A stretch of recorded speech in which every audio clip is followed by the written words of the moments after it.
Enterprise TV, a tradition of truth. President Bola Ahmed Tinubu, in a sweeping reconstitution of the Nigerian National Petroleum Company (Nnpc) Limited Board, has sacked the Group Chief Executive Officer (GCEO) Malam Mele Kyari and the Board Chairman Chief Pius Akinyolore. President Tinubu also removed all other board members appointed with Akinyolore and Kyari in November of 2023. President Tinubu, invoking the power granted under Section 59, Subsection 2 of the Petroleum Industry Act of 2021, emphasized that the board's restructuring is crucial for enhancing operational efficiency, restoring investor confidence, boosting local content, driving economic growth, and advancing gas commercialization and diversification. This is a spotlight where we, of course, discuss trendy but topical issues happening in Nigeria and across the globe. I have with me Barrister Evans Ofedi. Thank you so very much, Barrister, for being here. Very well, it's my pleasure. Now, this is a long-awaited news that we have just seen right now. Mele Kyari, for so many years now, Nigerians had expected that he would be let go. What do you think about his leaving?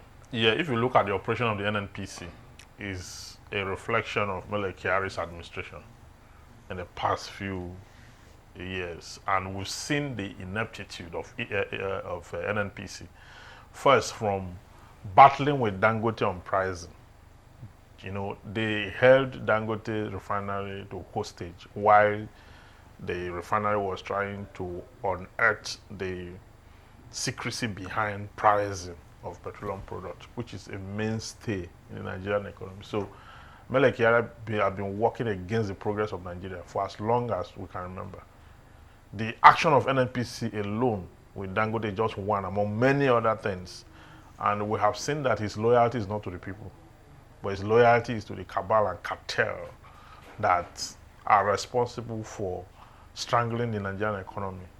So it is in the interest of Bola Tinubu, who wants to make a $1 trillion economy, to remove whoever is standing as a clog in the wheel of progress. Those who have constituted themselves as saboteurs, economic saboteurs, must all be let go. Not only him. I mean, that is why, if you look at it, those who were appointed into the board by Mele Kyari and the chairman, okay, that's the CEO now and the chairman, were also removed by that Section 59, Subsection 2 of the Petroleum Industry Act. So 2001. So this is revolutionary for me because there's a need to shake up these people. You know, I mean, this is even coming late in the day. It should have been done before the completion of Dangote refinery. Maybe the price of the PMS may not be what it is today. Yes. They really fought against. They were fighting as if the monopoly was. They were fighting with the Dangote refinery to retain a monopoly that should not exist.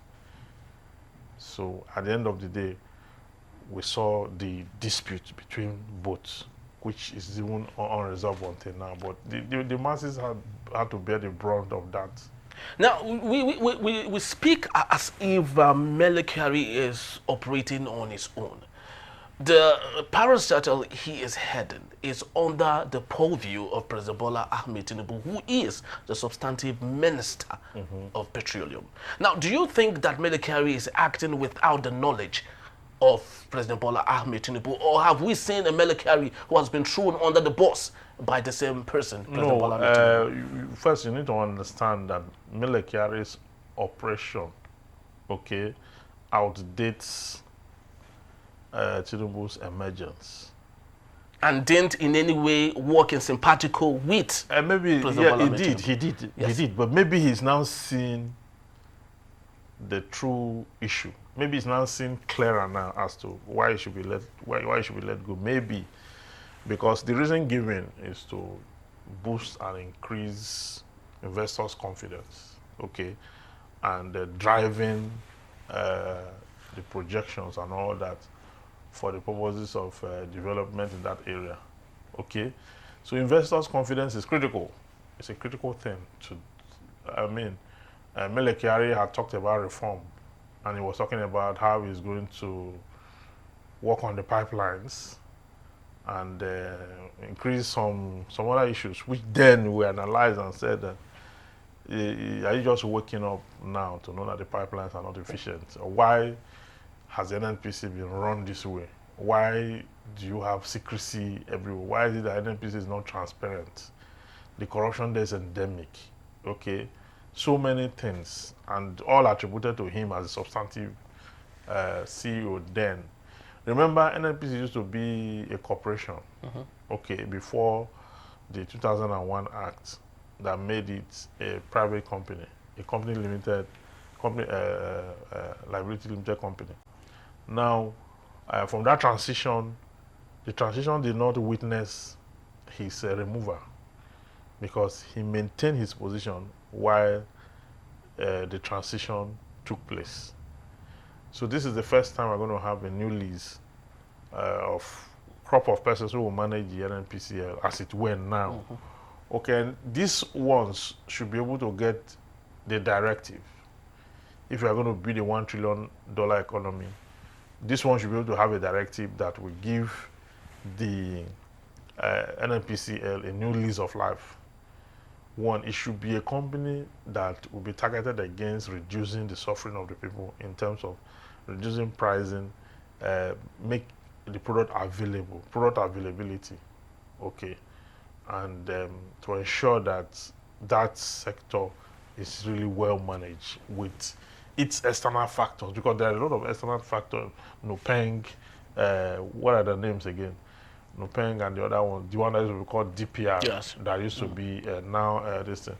And you need something very formidable to manage the downstream and upstream sector of that. And that is exactly what is going on. That shake-up is necessary. And not only in that ministry, there are other ministries in this country that need such shake-up, like the NPA. Okay, some shake-up because of the corruption there also. And because it's a high revenue generating agency for the federal government. Yeah, so there's a need to look at all those very strategic areas and get their board and CEOs and chairmen changed with a new policy, with a new vision to make a difference. It is important to do that. Well, it's important that we do that. It's only when one gets into the portfolio that he better understands, the crux of the matter and how he would go around solving it. As at the time, our oil production level was below 1.5 million barrels per day as a result of oil theft. Tantita was involved in the whole deal. Yeah. At the time, President Bola Tinubu was still not the president of the country, but of course, Mele Kyari was amongst the people who brokered that deal and allowed it to happen. Now that he is off the circle, what do you think? Would you want to believe that Tantita would remain? Then, do you see our barrels per day increasing with the new officers and sheriffs in town? It's not Mele Kyari that brought in Tantita. Yeah, but he was part of the people who brokered the deal. Yes, I remember very well. He was part of them because first, those who you now refer to as Tantita used to be militants, yes, who were attacking the pipelines themselves. So they know the terrain. That is the rationale behind it. They know the terrain. I mean, this thing started from Goodluck Jonathan. Goodluck Jonathan was the first person who employed those who used to be the saboteurs of the petroleum product to now safeguard it.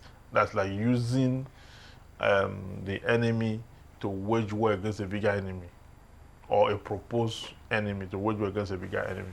And it was Tantita that unearthed the Navy's involvement in corruption. Then Asari Dokubo came to the State House. You remember then? Yes. When Tinubu became the president, came to the State House, and Tinubu allowed him to go and make a public declaration that the Navy is the one that's in cahoot with some foreign bodies. Tompolo.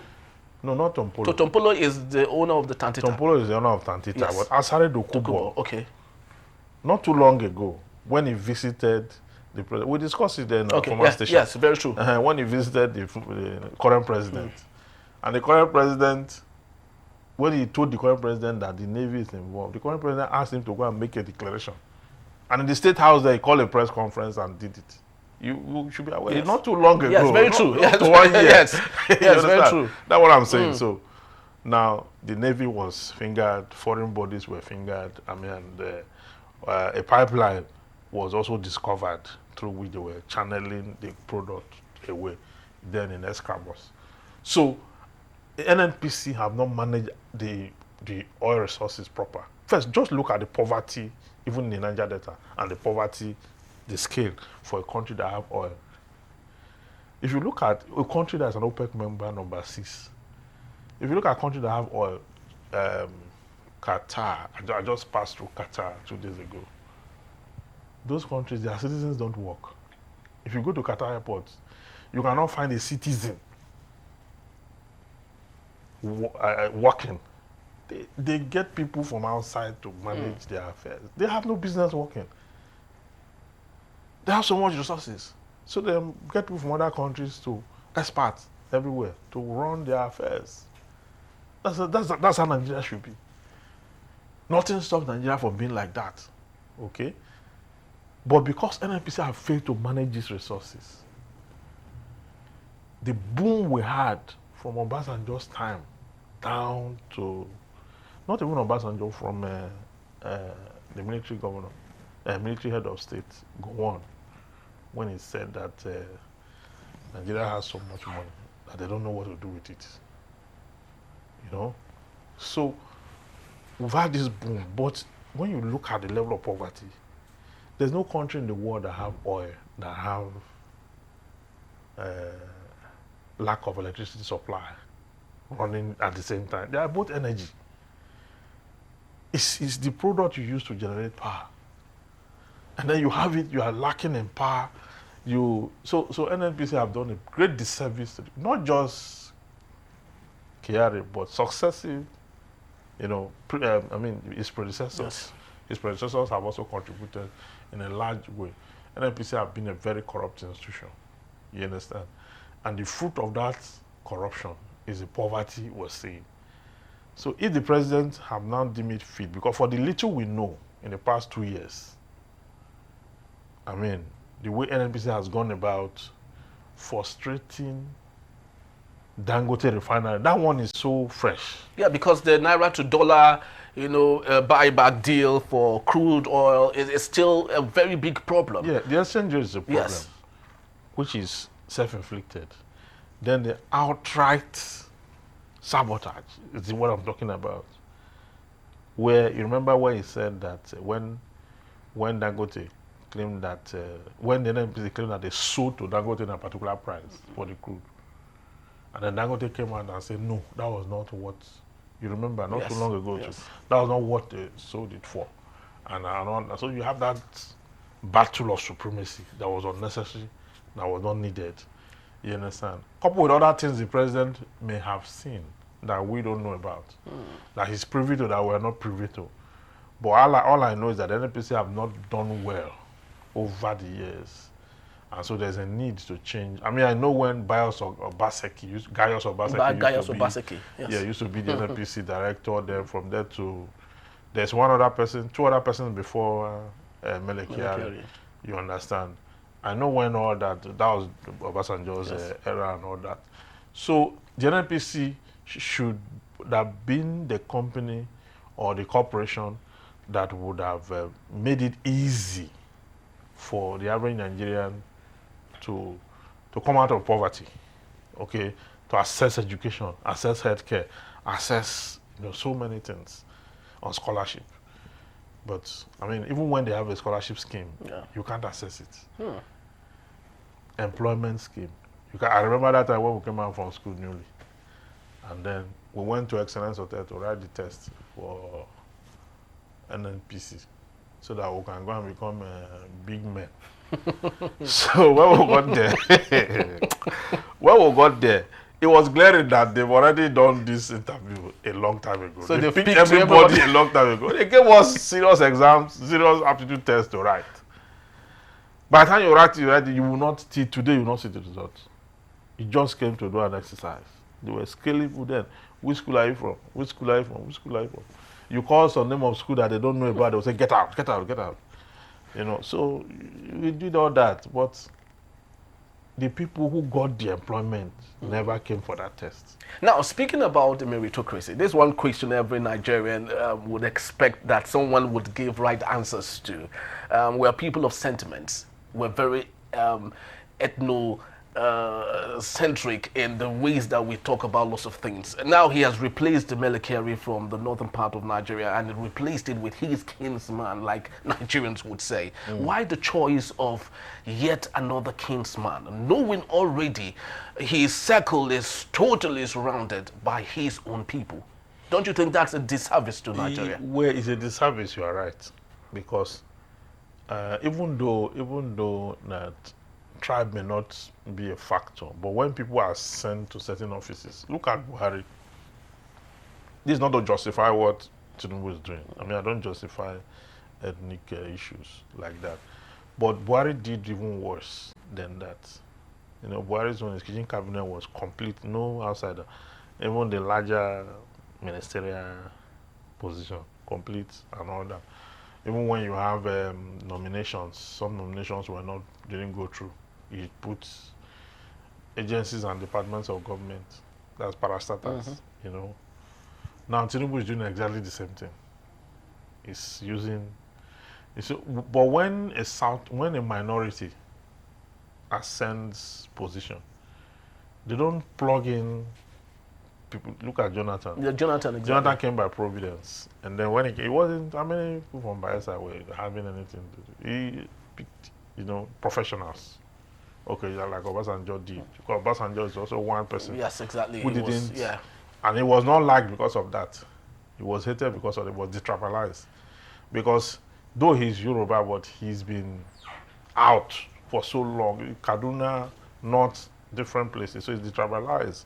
And he didn't bother on tribe. But Tinubu is a different person entirely. Okay. He may have picked him for competence. He may have picked him just for ethnic reasons. He may have picked him for any other reason. You understand? The law says that he can appoint, he should appoint and all that. So now he's picking somebody from the Yoruba extraction. You know, if I were Tinubu, well, this might be controversial, because you mean I'm playing ethnic card again, but I would have picked somebody from the southeast. Or the south at least. Or the south. No, the southeast really, because the agitation coming from there is something, you should have done something in that direction. Just to downs that. Yes, done something in that direction. If he has the vice or the fortitude to assuage some of the discordance that is coming from that end. But he's done what he's done already. So, I mean, let's go back and look at the profile of the person. Exactly. And then see what qualifies him for that position. Is it because of his competence, or just because of his place of birth, or where he came from? Or is it transactionary? Yeah, or is it transactionary? Possibly it could be any of the following. So we need to just know what it is. But taking down Kyari was, for me, a real concern. I mean, it's one for me is positive. Who will replace it with, I don't know the person that did, to know whether it was a good choice. But Kyari has to go. Yes, Kyari has to go. My last question to you. Now that Kyari is gone, now let's define the tag or the name that was used to let him go. Sack is not a very good one. It doesn't sound well in the resume when you want to present it to anybody. Don't you think this will give birth to lots of whistleblowing, especially as regards Owando? That we know too well that before the coming of President Bola Ahmed Tinubu, he declared bankruptcy. And right now, Owando, which is tied to President Bola Ahmed Tinubu because his nephew is running the industry, is today declaring profits in billions of dollars. So don't you think there will be whistleblowing that would become complicit in one way or another? Even if there is a whistleblowing, it's for the benefit of the country. But do you think it will be taken seriously? Whatever it is, why not? it should. I mean, even though he's the president, if there's anything that is in the corners that's offing somewhere, it's in his interest to blow it, because eventually, if he does not and someone else does it, it will still come back to him. Yeah, because he was in charge when those were orchestrated. He was managing the whole thing, okay, overseeing all the companies. All the companies come to him for one thing or the other. The Ajib selling, All of and them. all of those things that All happened of that them, grew yes. the stock for Owando. Yes. Yes. So they all come to. He's aware of everything. So if he wants to blow a whistle, let him go ahead. But one word that he too would have contributed, and it will be for the benefit of society, actually. Yes. Very true. All right, so this is a developing story. Just to let you know, right here on Enterprise Television, we promise to bring them to you as they unfold. Of course, this is just but the beginning of what we've seen, which is a breaking news. But of course, just like I did say, we would let you know further as things develop. This is a Spotlight. My name is Henry Igwebike. Remember, you can always visit us if you haven't. You can reach us at enterprisetvnews.com, and you may equally follow us on all our social media platforms at Enterprise TV 7. Thank you for watching. We'll see you next time.